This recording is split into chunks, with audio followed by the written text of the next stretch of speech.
Hi, hello, and howdy everyone. I am your host, Josh Waters, and welcome to Rotten to the Core, the history podcast where I take a bite out of some rotten people. We go into their upbringing, actions, traumas, as well as possible mental afflictions, all with a goal to try to form a better view of how they became, well, so rotten. We're all human, and I crave to know how someone the same species as me could do things that were so horrendous. Sometimes it's a horrible crime, others it's unsatisfied greed. But this time, it is rotten deeds committed to protect and better the lives of her people. They were successful, but that doesn't make them any less rotten. On this Part 2 episode, we will learn more about a queen who is known as one of England's greatest rulers. But that doesn't mean she didn't do some grim things, even when they caused her great emotional turmoil. A quote from Shakespeare, "Heavy is the head that wears the crown." And we will learn today just how true that is. This is the conclusion of our Queen Elizabeth I two-part series. In Part 1, we learned about the early life and trauma that our young princess had to endure before she was crowned. If you didn't listen to Part 1, stop now and go give it a listen, then come back and join us. But the rest of us, let's jump right into her reign and the rotten deed she committed to keep it. Gather round, darlings, and let's go right back where we left off.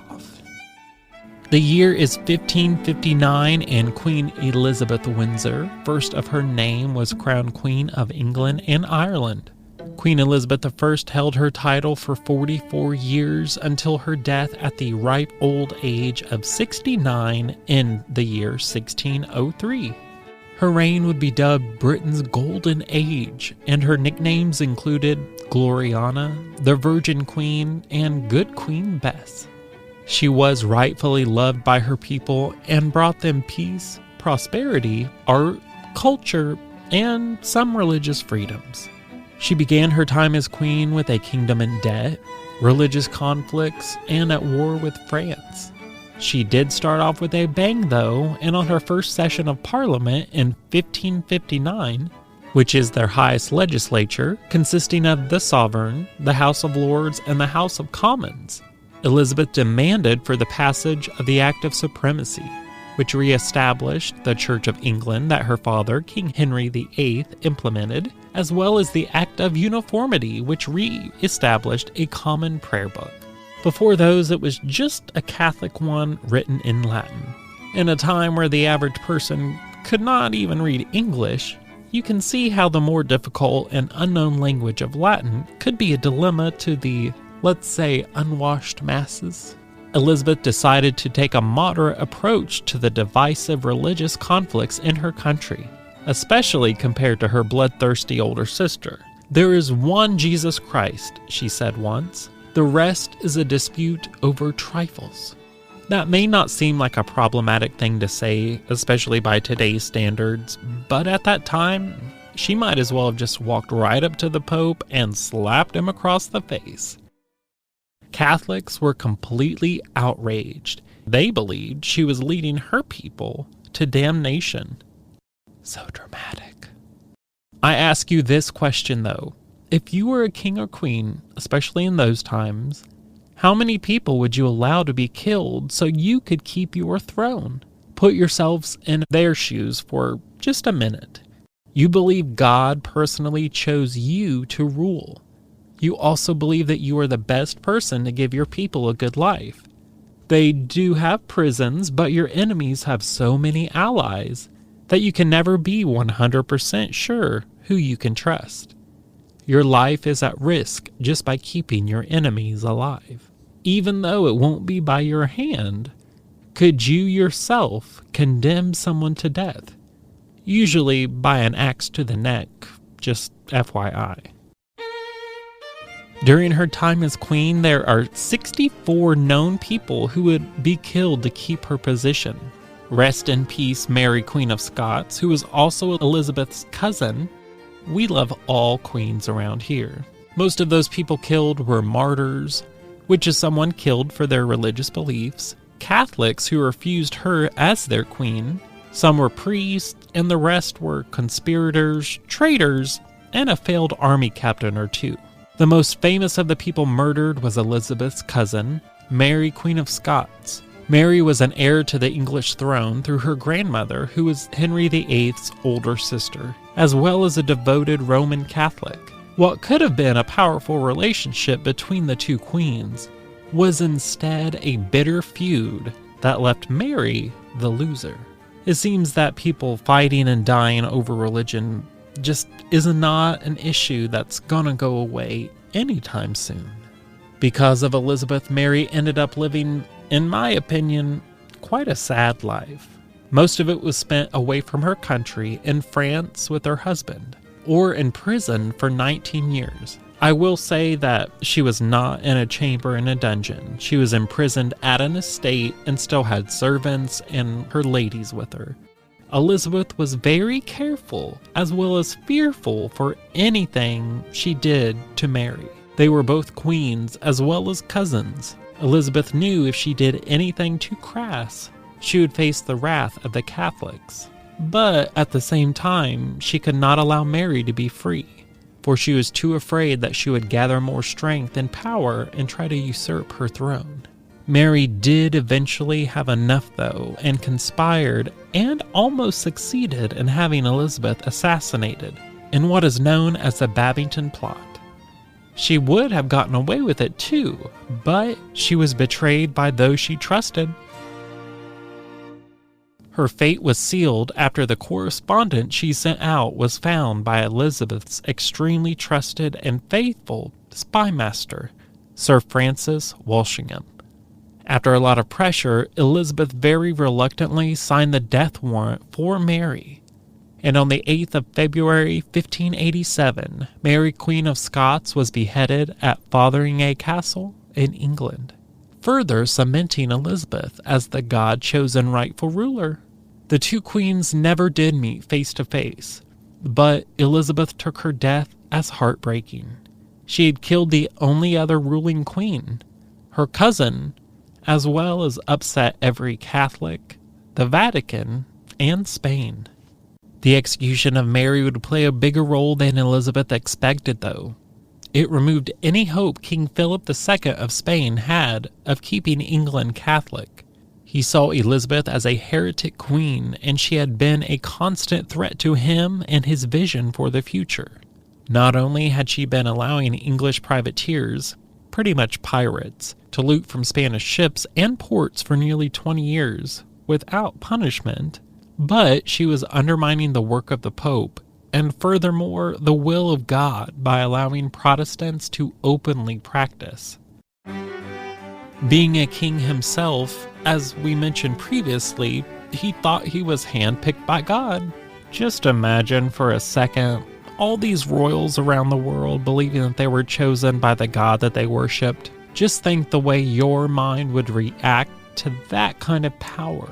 Literally every decision you make is thought to be God's will. I know I keep mentioning that, but just try to wrap your head around how the Queen Elizabeth I made her decisions, and just every king that we mention, king and queen, they are chosen by God to rule. Think of what that would do to your own mental prowess. It would not take me long to be like, bow before me, Team Daenerys. The death of Mary was a signal from God to Philip, though. He saw it as his time to attack and save the doomed masses in England. Philip planned a two-pronged attack to conquer England. Spain's invincible armada included over 130 of the largest ships in the world, 8,000 seamen, roughly 18,000 soldiers carrying thousands of guns, making it the largest fleet ever seen. The plan was to sail from Spain up the English Channel to Flanders, where it would collect a huge land army raised by the Duke of Parma, governor of the Spanish Netherlands. The Armada would then land its army on the Kent coast, and it would march on London and free the nation from Queen Elizabeth and her government. With all the odds stacked up against her, all seemed lost to the people of England, but not to Elizabeth. It would seem that if God did choose the ruler, then he held Elizabeth in great favor. In 1588, when Philip's armada came to attack and free England from the Protestant heretic, a great and powerful wind blew from the north. It caused the Spanish captains to crash and flee back to Spain, losing around 15,000 men, as well as 60 of the 130 ships. It gave King Philip a humiliating defeat that he would never recover from. Not only was it a personal defeat, it cemented the belief that Elizabeth was God's chosen. Against the full force of the Catholics, she emerged victorious. She may have believed she was chosen by God, but that does not forgive the rotten deeds either she did or that were done because she gave the orders. Elizabeth was incredibly vain. Her trademark white face and extravagant wardrobe led her to rely on taxation and parliamentary grants. If you were a relative of the Queen, it meant you should probably be on guard. Lady Jane Grey, Elizabeth's cousin, who reigned for 9 whole days before her sister Mary, had 2 younger sisters, Catherine and another Mary, very popular name of the time. Both would marry without Elizabeth's permission, which was required for all ladies in her court. They would both be in prison for their crimes, Catherine dying while under house arrest at the age of 27, and Mary, who was released, but her husband had died, which left her alone and childless for the rest of her life. Our queen was fond of torture as well. Catholic priests entering the country could be tortured or killed, and so could those suspected of harboring them. One of the most brutal instances of this was when Margaret Clitheroe, despite being pregnant, was crushed to death in 1586. Sir Thomas Walsingham, Elizabeth's spymaster, once said, "Without torture, I know we shall not prevail." Even her torturer, Richard Topcliffe, delighted in his work, and he even raped one prisoner after racking her into betraying 26 people, including her own parents. I know that wasn't personally done by Elizabeth, but the guy worked for her, and I'm sure she was aware of what he was doing. Her reign was called the Golden Age, but that does not mean people stopped suffering. It was indeed golden, but only for those in power and privilege. The economic crisis that occurred between 1594 and 97 was worsened by the high taxes Elizabeth was collecting to fund her military campaign in Ireland. Mix that with bad weather, failed harvest, and an increasing population, and it led to food becoming significantly more expensive. Prices went up by 75%, but agricultural wages went down, leading to many not being able to afford food, and they were starving. She was also heavily reliant on propaganda to control her image as a holy virgin queen. She had taken away the Catholics' religion and tried to replace the Virgin Mary symbolically. Cue the white makeup and outfits. What started from her vanity, she had smallpox in her 20s, and it left her with pox scars on her face. Her signature white face was called Venetian cerusse, and it was made by mixing vinegar and lead. Her blush was a mix that included mercury, and if you don't know, lead and mercury are very dangerous, especially if you're applying them to your flesh on a daily basis. By the end of her life, our golden queen was literally rotten to the core. Her lifelong sweet tooth had left her mouth partially full of black and rotten teeth. She would often soak a rag in anise and keep it in her mouth to help with the smell. Her skin had scars and crusty sores from the years of lead and mercury exposure, and her hair had fallen out besides a few wispy tufts. Those that saw her unadorned were often shocked at the sight before them, compared to the glorious figure they saw at court or in portraits. She even had very strict rules for artists who painted her portraits. Let's say she had Photoshop before cameras were even invented. Queen Elizabeth I was a Protestant female ruler who succeeded in a world dominated by men and Catholics. Her reign has had benefits that we still have to this day. She dedicated her life to her people and her country, and I believe she did what was in hers, and most of the times their best interest. To her, the rotten things she did were justified, for her decision was also God's. But that was a lot of bloodshed and death during her 44 years as ruler. Her title as one of the greatest monarchs of all time was earned, but by the lives of her enemies. She will always be known as a remarkably unique queen, and I hope that learning the whole story of her life has given you a broader perspective on how even the greatest of us have done some rotten things to get them done. The saying, if everyone believed in an eye for an eye, soon the whole world would be blind, comes to mind. I did want to add a fact I learned yesterday. This is not about Queen Elizabeth I, but actually a few queens after her, Queen Victoria. My fellow podcaster, Pia from the podcast Crimes from the East, go give them a listen. She is easily one of the funniest and most honest people I've ever met. Her podcast is wonderful. But she educated me about the Koh-i-Noor, or Mountain of Light diamond, which is one of the largest cut diamonds ever discovered and is currently part of Britain's crown jewels. It is set in the crown of the Queen Mother, but it is stolen. On the 29th of March 1849, a 10-year-old Maharaja was extremely pressured into signing a treaty of submission. It handed over to the British East India Company great amounts of the richest lands in India, which had been, up until then, its own kingdom. It also gave the current Queen of England, Victoria, possession of the then stolen diamond. England literally stole it from a 10-year-old child, and still has possession of it to this day.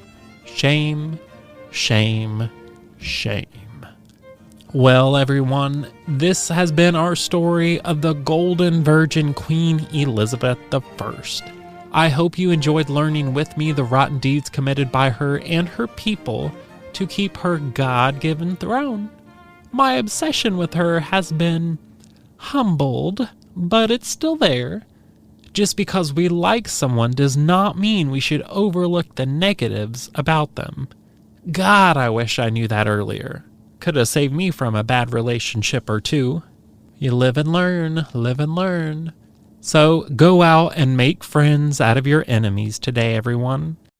This is your host, Josh Waters, and thank you for joining me here at Rotten to the Core. Good day. If you would like to stay up to date on our current episodes of Rotten to the Core or have suggestions for future ones, please follow and like us on Facebook at It's Rotten to the Core, Instagram at It's Rotten to the Core, Twitter at Rotten in History, or go over to itsrottentothecore.com.